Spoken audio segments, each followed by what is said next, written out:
the ideal for Durban would be that the Bali framework would be taken forward and that there would be a new agreement which would involve a new long-term commitment for the countries that originally signed the Kyoto Protocol. That would be mostly the industrialized countries, and that there would also be a new agreement that would bring in developing countries and give them mandatory commitments. And that ideal, which was actually supposed to happen in Copenhagen a couple of years ago, didn't happen in Copenhagen and really is not going to happen in the Durban conference either. This is a conference that will have minimal results. I think some of the results that are likely to come out of it are still quite important. They include that there is likely to be much more substantial discussion of exactly how to get funds to developing countries that will help them primarily adapt to climate change that is now, it looks, going to happen because of the lack of agreement in part. Also, aid that will help them somewhat mitigate their own emissions.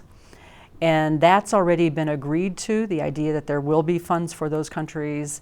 And now there are all kinds of questions about exactly how to do it, how it will be given, whether the World Bank or the United Nations or some other institution will handle the money, and then how it is that developing countries will be held accountable for what they do with the money. So that's a whole lot of fairly important decisions that will be discussed at Durban and that there might be some kind of agreement on.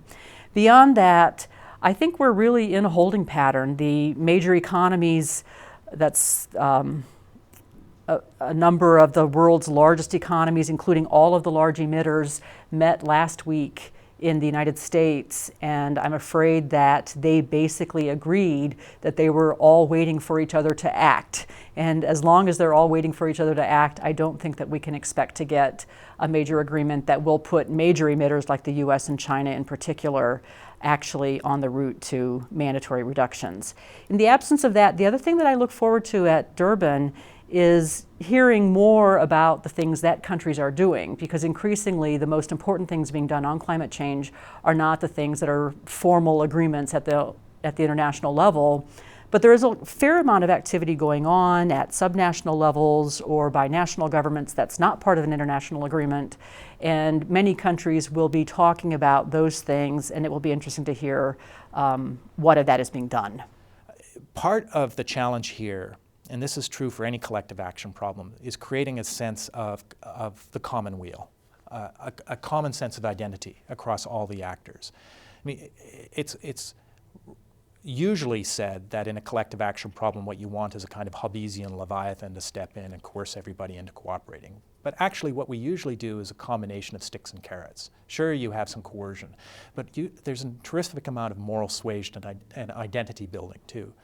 And how we deal with public goods problems and collective action problems in, say, Canada, and in all modern societies, is by creating a sense that, in some sense, it's your responsibility and duty to contribute to the well-being of the whole. Maybe not to contribute enormous amounts, but at least consider it as part of your calculus.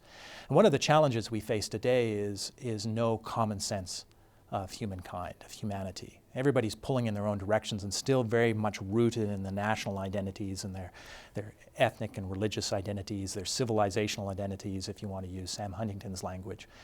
And somehow we need to create a much stronger conception that we're in this together as a species, as a common species-wide sense of community. Well, I think what finished them off was the famous Copenhagen conference in 2009, because there were unrealistic expectations built up during the preparations, so that everybody, including the leaders that went, including the heads of state went, actually had an exaggerated idea of what was going to happen. And when that thing flopped, they patched it together at the last minute. There was all kinds of rushing about, and the Copenhagen Declaration came out. And it wasn't as bad as it looked, but it meant that the successive COPs, of which there's been one and now there's about to be another, are under real pressure not to fall apart. So we're now at the stage where success is not failure. If the thing doesn't fall flat on its face, somebody will put together a communique and say, well, it wasn't as bad as it looked. But the process is really stuck. And I can't see any way in which the one in Durban in December is going to produce very much. I mean, it'll produce some discussions about a fund. It'll produce some discussions about how to help developing countries adapt to climate change, which is actually very important. Might even be more important than reducing CO2 emissions.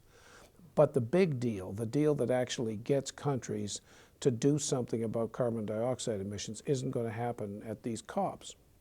So it's a damage control measure, and it's a huge damage control measure. There'll be 5,000, 10,000 people at this meeting.